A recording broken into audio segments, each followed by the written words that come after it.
October 28, 1918. 0600 hours. Sector 4, Argonne Forest.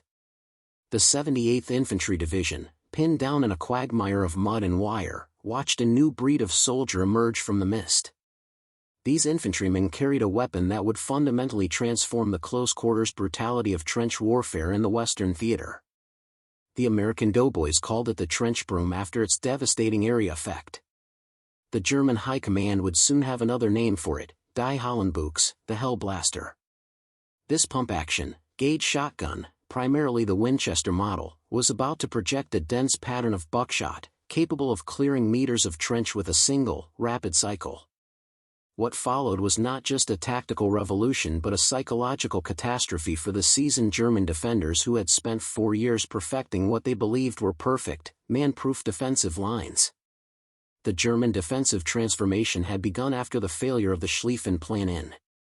Field Marshal von Kleist, commanding the defense of the Western Front's crucial Aisne-Marne sector, had studied every Allied offensive since Verdun.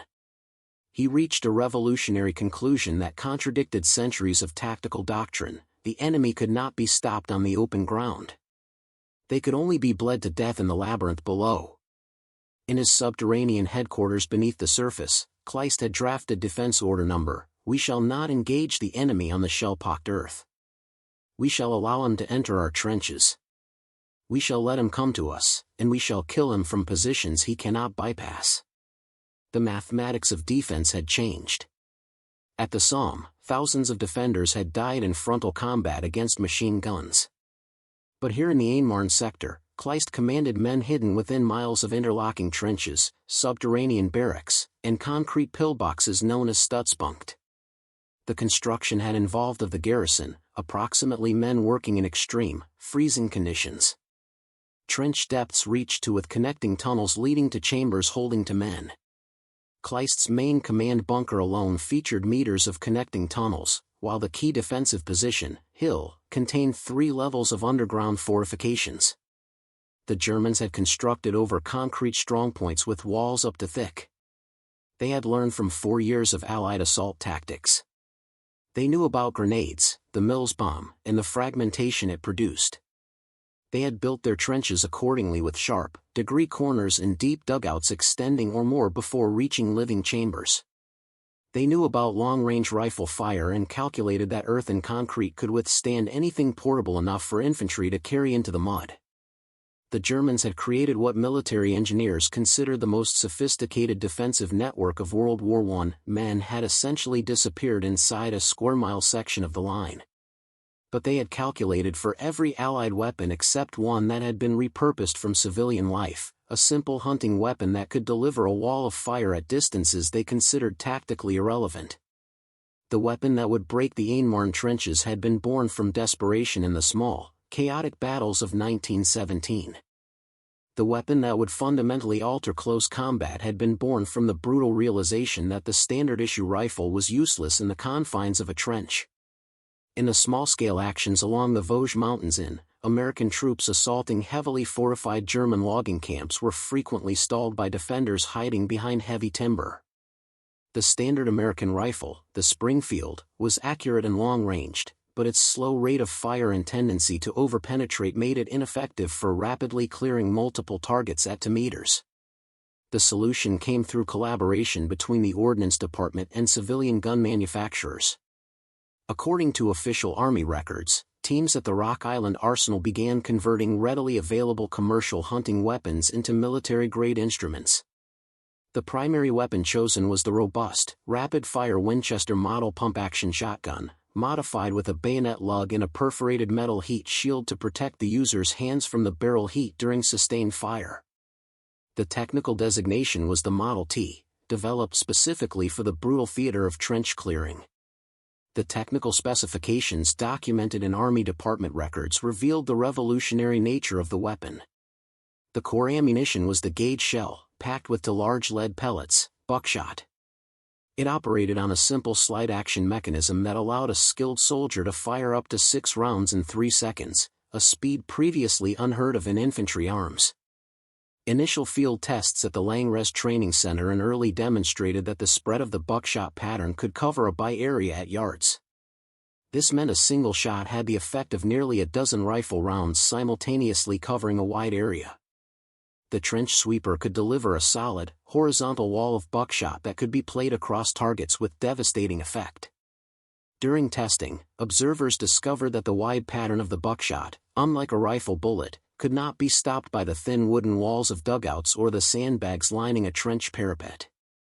The sheer volume of kinetic energy delivered across a wide frontal area was designed to create instant casualties. October, D+1 hours. The first widespread combat deployment of the trench sweeper occurred during an assault on a critical German strongpoint known as the Fortress of Le Mort. Traditional assault tactics were proving costly, with American casualties mounting as concealed German positions continued to pour fire onto advancing troops. According to division records, the shotgun teams, designated assault engineers, advanced to approximately meters from suspected trench entrances.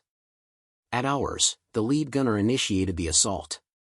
Official after-action reports described the effect. The sound was a rapid, distinctive thump-chick as the operators slammed the pump action, sending an instant wave of lead into the dugouts.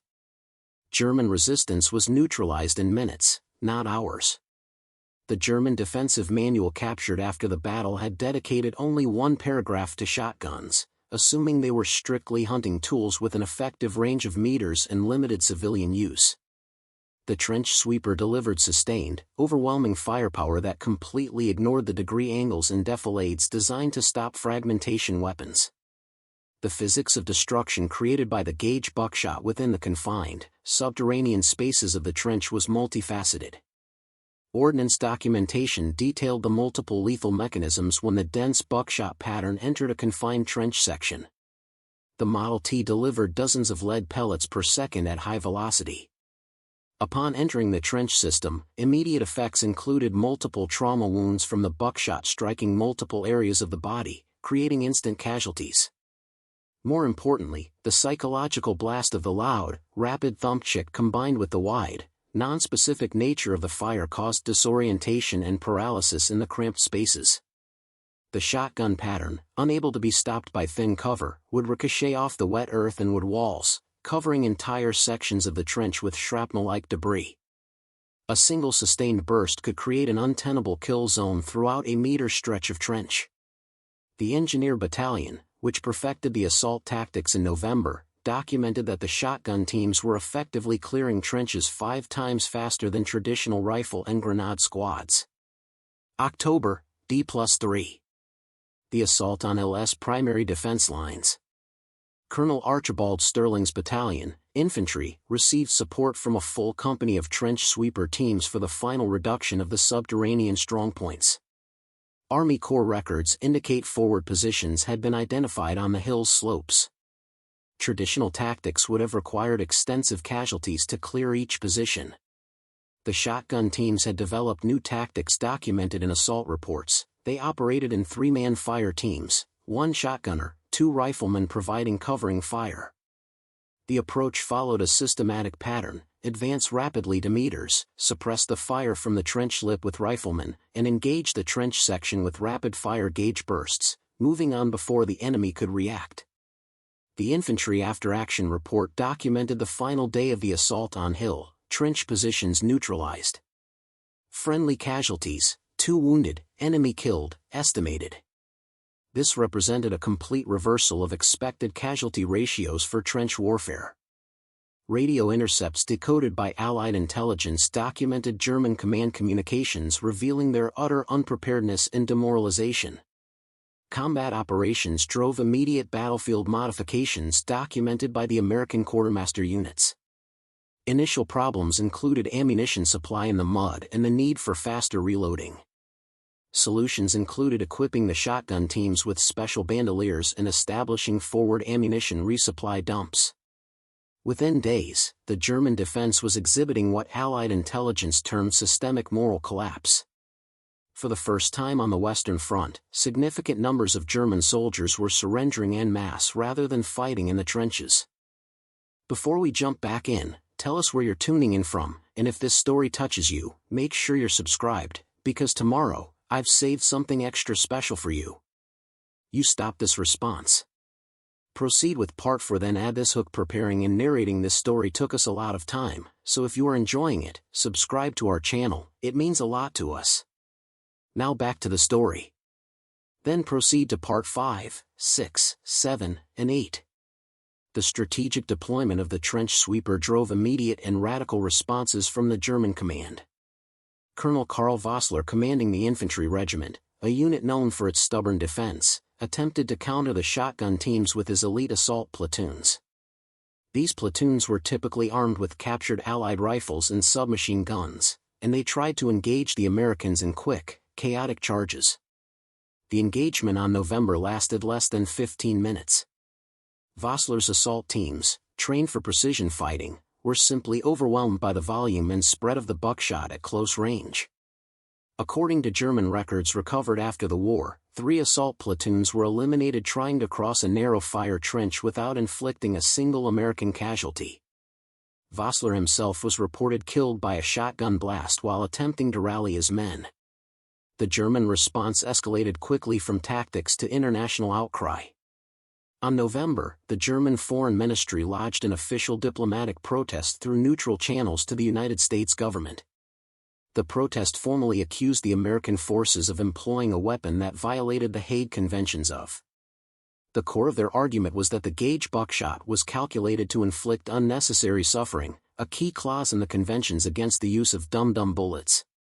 They dubbed the weapon the trench sweeper and declared that any American soldier captured carrying the shotgun or its ammunition would be considered an unlawful combatant and faced immediate execution. This was a profound moment of hypocrisy. The same German command that had been the first to employ poison gas, a weapon of indiscriminate horror, was now claiming moral high ground against a modified hunting rifle. However, the legal threat was real and documented by American intelligence. General John J. Pershing, commanding the American Expeditionary Forces, issued an order documented in war diaries. All captured German prisoners found to have executed American shotgunners were to be tried by military tribunal for war crimes. The shotgun, though primitive, was having a strategic impact equivalent to a heavy artillery piece, forcing the German government to attempt to negate it through legal or criminal means. Meanwhile, Allied forces, seeing the success, were rapidly deploying the weapon across their sectors. The British and French commands, witnessing the incredible reduction in their own close-quarters casualties, began requesting American industrial support to manufacture similar trench weapons. The shotgun had become the symbol of the American arrival on the Western Front, a rough, simple, and overwhelmingly effective answer to the entrenched stalemate. The German protest, far from deterring the Americans, simply confirmed that they had found the exact technological key needed to unlock the trenches. Preparing and narrating this story took us a lot of time, so if you are enjoying it, subscribe to our channel, it means a lot to us. Now back to the story. The assault on the Devil's Triangle, a major German defensive complex near Verdun, demonstrated the trench sweeper's capability against interconnected bunker systems. The defensive complex beneath the Devil's Triangle, according to captured German engineering documents, featured multiple tunnel levels connecting dozens of maskiningeware, machine gun, positions. American Corps records described the assault beginning at hours. The trench sweeper teams, now integrated with engineers, targeted trench entrances and ventilation shafts, allowing the overwhelming firepower to clear the immediate defense line, making way for fragmentation grenades to finish the deeper dugouts. Official reports noted a smoke and panic emerging from dozens of previously unidentified exits, effectively mapping the tunnel system as German defenders fled the forward positions.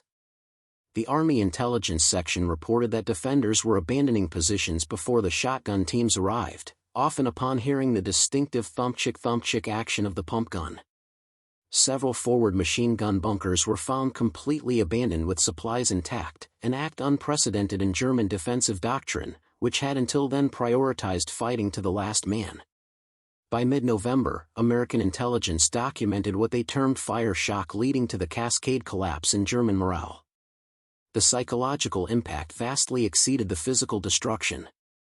For the first time in the war, significant numbers of German soldiers were surrendering rather than face the weapon. American intelligence reports noted German prisoners using terms like the Hellbroom and the Leadstorm when describing the shotguns. The prisoners taken during the battle for the Triangle represented the largest mass surrender of German troops in the Western Theater up to that point. Post-war interrogations revealed many surrendered specifically to avoid the close-range horror of the shotgun. Captured German documents indicated units were abandoning prepared positions at the mere report of approaching American shotgun teams. This represented a complete breakdown of the rigid Prussian military code that had sustained German resistance through 4 brutal years. The threat of facing a weapon that guaranteed a brutal, instantaneous death in a confined space, a death that allowed no honorable defense, was too much for the defenders to bear. The Germans' carefully constructed network of tunnels became a trap, and the trench sweeper became the lockpick. The battle for St. Michel Airfield, which was ringed by interconnected concrete strong points according to captured defensive plans, saw the systematic evolution of the trench sweeper's employment. Lieutenant Colonel Eliza Thorne, commanding the assault engineers, documented in her operations order, conventional reduction of airfield defenses estimated plus casualties. Shotgun teams will execute preparatory reduction before infantry advance. American Corps records show the systematic reduction proceeded bunker by bunker, section by section. Multiple strong points were found abandoned before the infantry assault. Supplies and personal effects were left behind, confirming that German forces were choosing preservation over death on this scale. The key development was the door-breaching technique. Shotgunners learned that by firing a special slug round at the hinges or lock of a heavy trench door, they could blast it open instantly, allowing the rapid entry of buckshot teams, negating the defenders' ability to seal themselves in. By early December, operations introduced experimental acoustic detection equipment operated by Signal Corps technical specialists. Using modified artillery spotting equipment, teams could detect the noise of German voices and movement within deep tunnel systems and provide shotgun commanders with precise targeting data for ventilation shafts. Major General Samuel Frakes, commanding the infantry division, described this in his after-action report as close-quarters surgical warfare, fighting simultaneously on the surface and underground. The combination of acoustic detection and shotgun fire proved devastatingly effective against deep tunnel complexes, turning the German defensive advantage into a literal sounding board for their destruction. While the standard effective range of the buckshot remained to meters, crews had experimented with different shell loads and choke modifications to extend the effective lethal area. Army records document various technical innovations developed during combat operations, including the creation of a specialized riot gun variant that featured a shortened barrel for maximum maneuverability in the tightest trenches. The psychological impact of these weapons extended beyond their actual capabilities. German communications intercepted by radio intelligence units indicated widespread belief that the American broom weapons had unlimited, wall-piercing power, contributing significantly to defensive collapse. Official Army Corps records document the trench sweeper operations during the final push of operational period October to November days. Shotguns deployed, total, distributed across an infantry divisions. Daily shell consumption, to shells at peak operations. Trench positions neutralized, over-documented in unit records. German casualties from shotgun fire, thousands, though the exact number is undetermined. Estimated Allied casualties prevented, thousands, based on traditional assault calculations. Comparative analysis showed a traditional trench assault required multiple infantry squads with the casualties expected per strong point. Shotgun operations could neutralize multiple positions per hour with minimal friendly casualties. The success influenced the final armistice calculations. Joint Chiefs documents indicate Allied planners requested massive, continued shotgun and ammunition production based on the results, anticipating a sustained assault into Germany itself had the war continued. German military assessments documented in post-war interrogations by the Allied Military Commission acknowledged that the trench sweeper had negated their entire trench-based defensive strategy.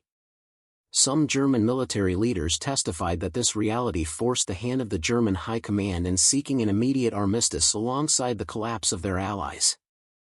Corporal Arturo Rivera, who received the Distinguished Service Cross for his actions on November, provided one of the most detailed accounts of the shotgun operations. Using the trench sweeper, Rivera personally eliminated multiple German positions while clearing a communication trench. His citation notes he advanced methodically, neutralizing one position after another, enabling a divisional advance. Rivera later testified about the tactical importance. The Germans had built these positions to withstand everything we had, but the buckshot goes where bullets can't. It fills every space, every corner. One man with a trench sweeper could do what would cost us dozens of men and days of fighting. The shotgun crews documented the psychological burden of operating the weapon. Veterans Administration studies conducted post-war found that shotgunners, who often witnessed the instantaneous and brutal effect of their weapon at feet, experienced combat stress at higher rates than traditional rifle or machine gun units. The intimate, decisive nature of the firepower created unique psychological challenges. General Paul von Hindenburg's final message, transmitted before the armistice signing on November, acknowledged, "The enemy's close-quarters weapons have neutralized our trench defenses. Positions requiring months to construct are cleared in minutes. American technology has overcome German defensive spirit." This message, intercepted by Allied radio intelligence, confirmed the decisive impact of the trench sweeper. Post-war testimony from the few German survivors confirmed the terror these weapons inspired. One survivor, providing testimony to the Allied Commission, stated that soldiers who had faced machine guns courageously fled from the sight of the pump-action shotgun. The weapons created a form of death that contradicted their concepts of organized, tactical military service. The lessons from the final weeks of the war were immediately applied to military doctrine globally. Official military histories trace direct lineage from the trench sweeper to police riot guns, the close-quarters weapons of World War II, and modern urban combat shotguns operating on similar principles. The fundamental principle, using rapid, wide-area fire to clear enclosed spaces, remains relevant to modern combat. Contemporary military doctrine for trench and subterranean warfare still references the lessons learned from the shotgun operations. The United States Army's official history states, "The conversion of the pump-action shotgun was one of the most significant American technical innovations of World War I." At the front, these weapons proved decisive in reducing German strongholds that would have cost thousands of Allied casualties using conventional infantry tactics. Marshal Ferdinand Foch, Supreme Allied Commander, noted in his report, "The American gauge proved to be the most effective weapon for the immediate reduction of trench positions. Without these weapons, our casualties in the final advance would have been immeasurably higher." Military legal reviews conducted during and after the war confirmed the shotgun's legality under international law. While the Germans had protested its use, the weapons were not specifically prohibited by the Geneva or Hague Conventions, which focused primarily on projectiles designed to expand or flatten, dum-dum bullets, not on shot-pattern weapons. Their use against military fortifications and personnel was considered legitimate under the laws of war as understood in. Post-war war crimes trials did not prosecute shotgun use by the American side. The weapon was considered a legitimate, industrial response to German trench fortifications that could not be effectively reduced by other means without excessive casualties. The simple, commercially available shotgun, backed by American industrial might, had broken the 4-year stalemate. While the trench sweeper reduced American casualties, it created unique moral challenges documented in military chaplain reports. American soldiers struggled with the intimate, brutal nature of the weapon, even while recognizing its absolute necessity.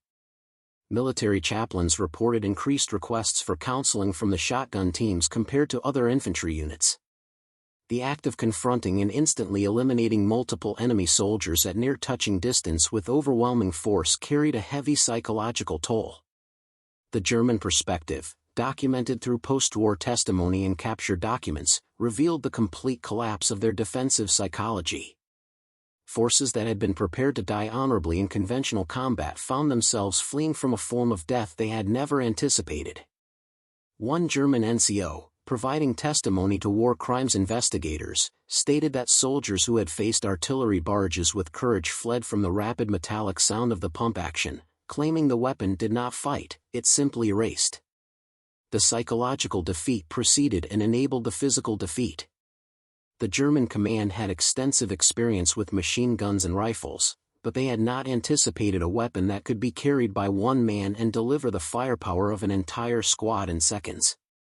General Hermann von Kluge, a high-ranking officer in the late war, acknowledged in his interrogation, "The Americans did not defeat our men, they defeated our fortifications. The little broom gun turned our earthworks into death traps." This testimony confirmed that the American industrial capacity to arm thousands of men with this simple, repurposed civilian technology had overcome the German military engineering advantage. The weapon was a brutal equalizer, rendering the German concept of Stellungskrieg, positional warfare, obsolete. The legacy of the shotgun and became a case study in asymmetric technological application. It wasn't a complex tank or a new airplane, it was a simple, rugged, mass-produced tool that, when combined with the American soldiers' ingenuity in close quarters, proved to be the ultimate counter to static, entrenched defense. The German protests, while founded in fear and desperation, simply highlighted the power of an industrial nation to innovate around an enemy's core strategy. The success of the trench sweeper operations represented a massive logistical and industrial support effort beyond the weapon itself. Ordnance factories and civilian manufacturers built ammunition supply infrastructure even during the final push to the armistice. By battle's end, the infrastructure included dedicated shell loading facilities, bulk transport systems for lead and gunpowder, and forward resupply points dedicated solely to gauge ammunition. The American Industrial Commission documented that the final operations of the war required daily delivery of thousands of tons of raw material components. The entire supply chain, from stateside chemical plants producing gunpowder to frontline ammunition resupply depots, demonstrated an American industrial capacity that the beleaguered German Empire simply could not match. The ability to churn out a simple, effective weapon and millions of shells for it was, in the end, the decisive force. Medical records from field hospitals documented the unique, brutal casualties created by the shotgun. Massive tissue trauma and overwhelming shock required specialized field treatment. The field hospitals reported treating both American and German close-quarters casualties, though German soldiers often initially resisted treatment, believing they had dishonored themselves by surviving such a decisive defeat. International Red Cross representatives permitted to inspect prisoner facilities documented that captured German soldiers expressed particular fear of the trench sweeper, contributing to the unprecedented numbers of surrenders compared to the earlier years of trench warfare. The gauge shotgun was more than a tactical tool, it was an industrial statement.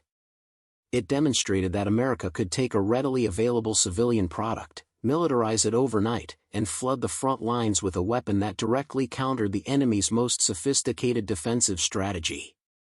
The German fortifications were the product of careful engineering and millions of man-hours. The shotgun was the product of Detroit and Pittsburgh, proving that industrial mass production could negate human defense when the technological disparity became overwhelming. The deployment of the trench sweepers represented more than tactical innovation. It demonstrated how industrial superiority and technological development could fundamentally alter combat dynamics. These weapons negated defensive advantages that German forces had spent 4 years creating. The clouds of buckshot that could fill an entire trench section didn't just clear dugouts, they cleared away illusions about the nature of modern industrial warfare. German forces that had prepared for sustained, controlled rifle fire found themselves facing a weapon that created instant, localized horror. The German troops who fled their positions when confronted by the gauge made a rational decision when facing a technology that rendered their labyrinthine fortifications into death traps. Their careful preparations, based on traditional combat expectations, proved worthless against a weapon that delivered overwhelming kinetic energy into every nook and corner. The trench sweepers saved thousands of Allied lives by avoiding the casualties that protracted, grenade-by-grenade fighting would have required. They also inflicted a form of death that haunted those who employed them and terrified those who faced them. This duality, salvation for one side, horror for the other, defines their legacy. Military historians recognize the American gauge as a decisive innovation that shortened the final campaign and reduced Allied casualties. The weapons demonstrated that in modern industrial warfare, technological superiority could overcome even the most determined human courage. The shotguns deployed to the Western Front proved a fundamental truth of the industrial age: victory belongs not necessarily to the brave, but to those with superior tools and the industrial capacity to employ them effectively. The German defenders discovered that warrior spirit could not stop the wall of lead, that courage meant nothing when the buckshot pattern filled their defenses like water seeking its level. The battle for the final sectors of the Western Front ended on November. The speed of the collapse in the face of the gauge was undeniable. Of the German defenders in the targeted sectors, military estimates suggest over died directly from shotgun fire, with thousands more surrendering due to the psychological shock.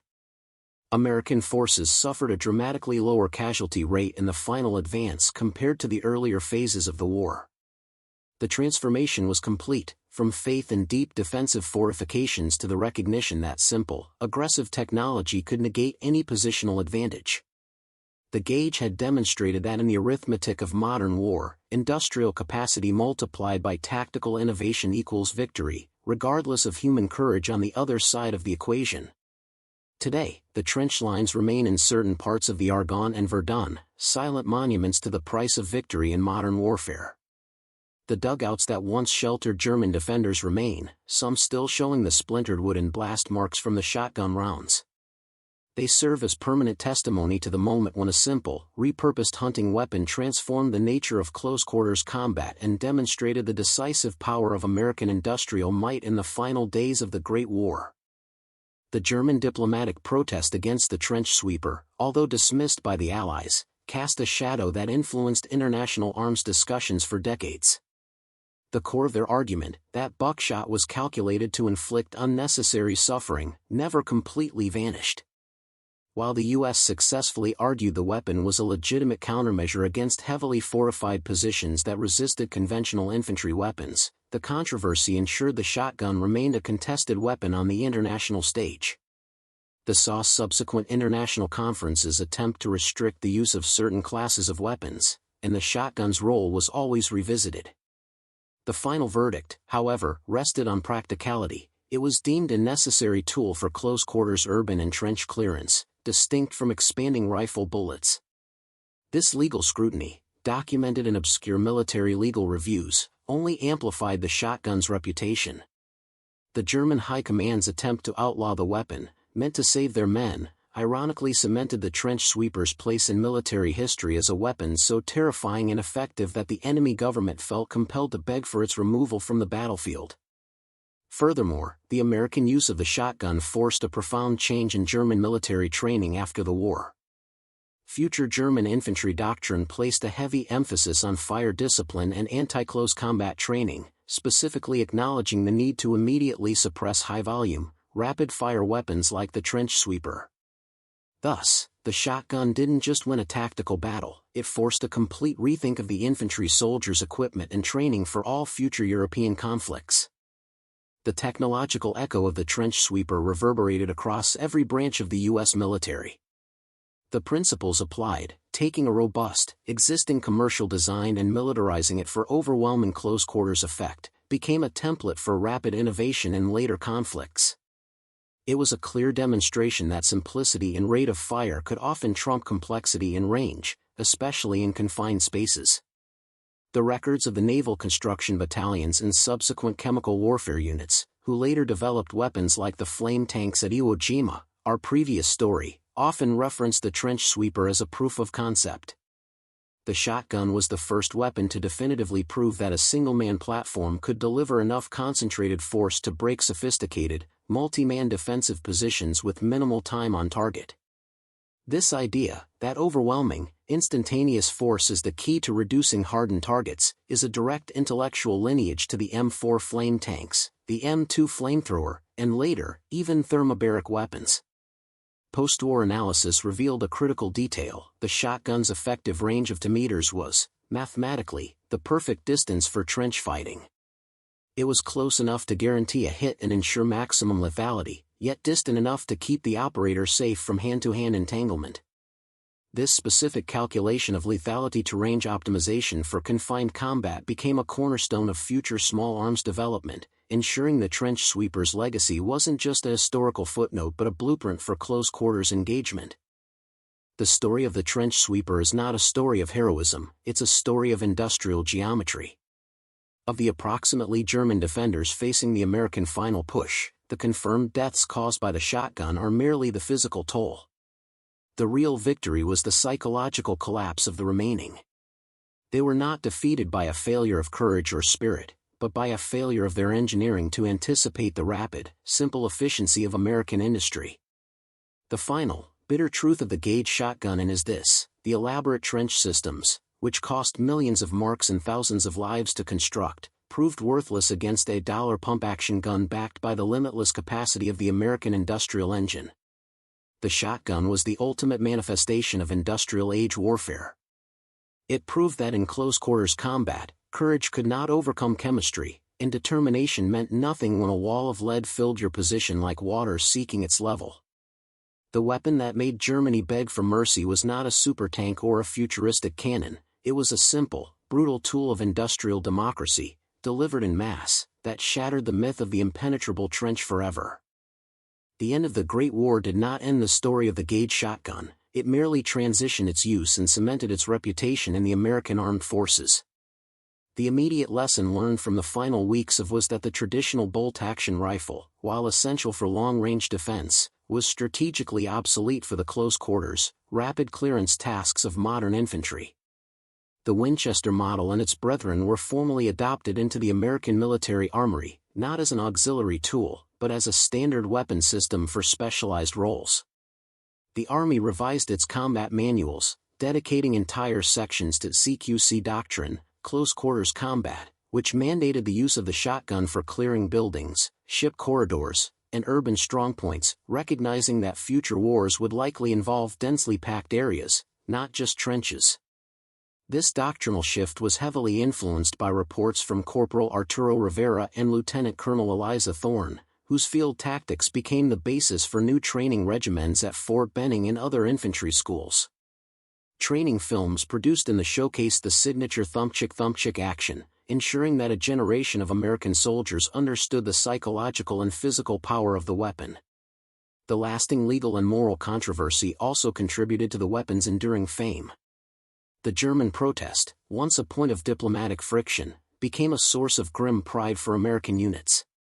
The fact that the enemy, the supposed masters of military engineering, had officially cried foul over the weapon's brutality confirmed its devastating effectiveness to the American military mind. This reputation ensured that when the United States entered World War II, the shotgun was immediately pressed back into service. In the Pacific Theater, the same principles used to clear German trenches were applied to clear Japanese pillboxes and jungle bunkers. The weapon's ability to deliver overwhelming, area-effect devastation at close range was perfectly suited for jungle fighting, where visibility was often limited to a few feet.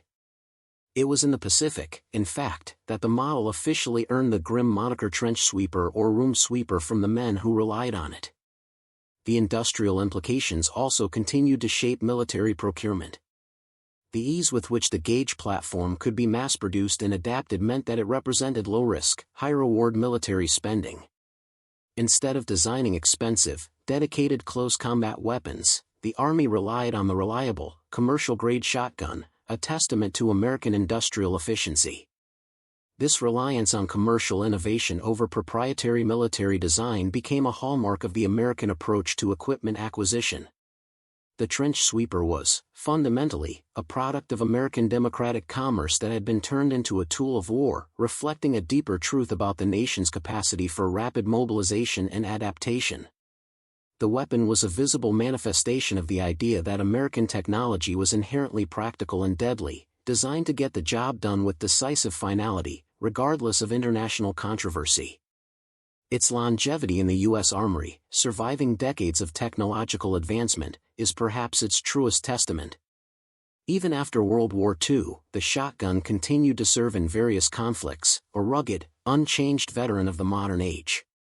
The memory of the terror it inflicted in the mud was a crucial component of its psychological profile that military planners never forgot, always ensuring it was on hand for the tightest, most brutal engagements. The trench sweeper wasn't just a gun, it was a psychological weapon validated by the enemy's fear. The trauma inflicted by the trench sweeper had a lasting and profound impact on future German military thinking, manifesting in what became known in Allied intelligence circles as the doctrine of counter-terror in close combat. The German High Command, humiliated by their troops' mass surrenders and the diplomatic failure of the protest, became obsessed with ensuring such a psychological collapse never happened again. They correctly identified that the shotgun's strength lay in its ability to indiscriminately cover a zone, forcing immediate, painful compliance. In the years following the armistice, German infantry schools began heavily investing in developing rapid-fire, high-volume weapons of their own, specifically designed for trench and urban fighting. This quest directly led to the prioritization of the submachine gun, like the MP and later variants, as the primary close-quarters weapon. The submachine gun, with its high rate of fire and magazine capacity, was the German answer to the shotgun's volume of fire, aiming to psychologically overwhelm the opponent before they could close to the shotgun's effective range. German tactical doctrine evolved to stress overwhelming suppression in confined spaces, a direct response to the Americans' trench broom philosophy. Furthermore, German engineering focused on creating even deeper, more complex fortifications designed to completely negate the shotgun's line of sight. They developed reinforced concrete bunkers with labyrinthine entrance corridors that featured multiple degree turns and blast traps to capture any close-range weapon discharge, whether it be a grenade or buckshot. While the trenches have had simple degree corners, future German defenses were built with the specific geometry to defeat the pattern spread of gauge buckshot. This technological escalation, driven purely by the fear of a simple commercial firearm, demonstrates the true strategic weight of the American innovation. The German response extended beyond hardware to include intense indoctrination against surrender. The message was clear: death by American buckshot was preferable to the dishonor of abandoning a position. This desperate psychological hardening was a direct reaction to the fire shock that led to mass defections in. Therefore, the American shotgun didn't just end the previous war, it fundamentally shaped the brutal close combat expectations of the next one. German soldiers in World War II were often noted for their fanatical close-quarters resistance, a determination born in part from the lessons learned, and the fear instilled, by the trench sweeper. The weapon's success dictated that future enemies could not afford to be psychologically fragile, forcing them to adopt a better dead than captured mindset. This legacy is a grim reminder that technological superiority can force opponents into morally untenable positions simply to survive. The true strategic weight of the trench sweeper lay not just in its tactical prowess, but in the economics of its deployment. Germany's war machine, battered by the sustained Allied blockade and the massive cost of complex weaponry, was simply outclassed by the American capacity to mass-produce and deploy a cheap, commercially derived weapon. The German defensive network, with its 5-foot-thick concrete walls, vast underground chambers, and miles of carefully shored tunnels, represented billions of marks and years of specialized engineering labor. This was the pinnacle of sophisticated, positional defense. The counterweapon was a shotgun, which cost the U.S. government approximately per unit to purchase and modify from existing civilian stocks. The gauge shell, meanwhile, cost mere cents to produce in massive industrial plants. This was a classic case of asymmetric cost-effectiveness. The American military found a way to destroy years of expensive German infrastructure with a negligible investment per trigger pull. The economic reality was brutally simple: Germany was losing the war of industrial attrition, and the shotgun exposed this weakness with lethal clarity. The Allied counter-tactic, deploying a highly effective weapon that could be manufactured cheaply and quickly, was a decisive demonstration of superior industrial logistics. German military economists, analyzing the final defeat, concluded that the war was lost not on the open field, but in the production factories. Their failure was an inability to counter the American capability to turn out disposable lethality, high-volume, single-use ammunition capable of negating high-cost, permanent defenses. This economic lesson was starkly applied in future conflicts. The shotgun's success underscored the American philosophy that quantity has a quality all its own, especially when combined with tactical surprise.